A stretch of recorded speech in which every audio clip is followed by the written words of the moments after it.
Hello and welcome to some more Star Citizen. We're going to take a quick look at the Anvil HAWK FAQ and the extra information that they imparted on us about the ship. The HAWK is an entry-level bounty hunter and light fighter that focuses on being cheap, reliable and versatile, but not necessarily being able to handle every bounty, or at least some will require a little extra planning and tactical prowess to pull off. That said, the Anvil HAWK does seem to have received some buffs from its concept already. Well, more than buffs, I suppose. What's happened is that some stuff's been misinterpreted through the concept cell and misrepresented. So the ship has 4 size 2 and 2 size 1 weapon hardpoints, which is significantly more weapon hardpoint than I expected us to have. I thought it was going to be 4 size 1 and 2 size 2s, so a lot bigger in the form of weaponry. It also has one small EMP device, similar to one of the Saber Raven's burst generators. The holding cell at the back has dedicated room for a single prisoner, but can also be used by the pilot or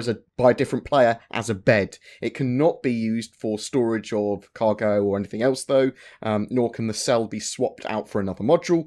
There are no variants currently planned for the HAWK. Any references to some were just in lore only at this stage. The HAWK is currently 17 meters long, 22 meters wide, and 6.5 meters tall. It's not going to fit in any ships that have room only for a dedicated snub, but it will fit in ships that can take other light fighters. The HAWK has a more durable hull than the Gladius, the Mustang Delta, and the Banu Defender, with shields comparable to that of the Gladius. As with most single-seater fighters like the HAWK, pilots can't wear armour while piloting, while basically sitting in the seat. Only a flight suit can be worn. There is, however, a small personal storage unit in the form of a gun rack for players to gear up with FPS equipment quickly. Obviously that won't contain armour at this stage, it's just guns. The HAWK should be able to get through the production pipeline and become flyable pretty quickly. There is no mechanics really for the ship that require to come online before the ship can be made. The ship's small and has no traversable interior, so it should be made pretty quick. The Cutlass Black is going to be the loner for this ship until it's flyable.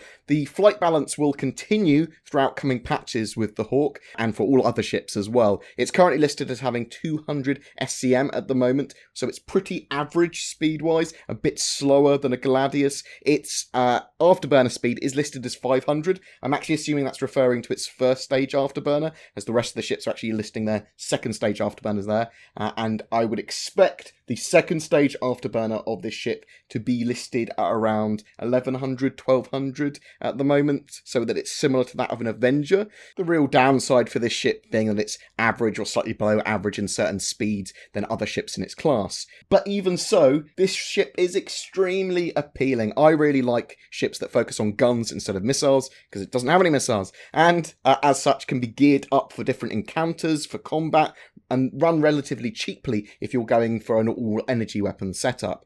It has a lot of sustained firepower and that EMP as well, and it looks pretty cool to boot.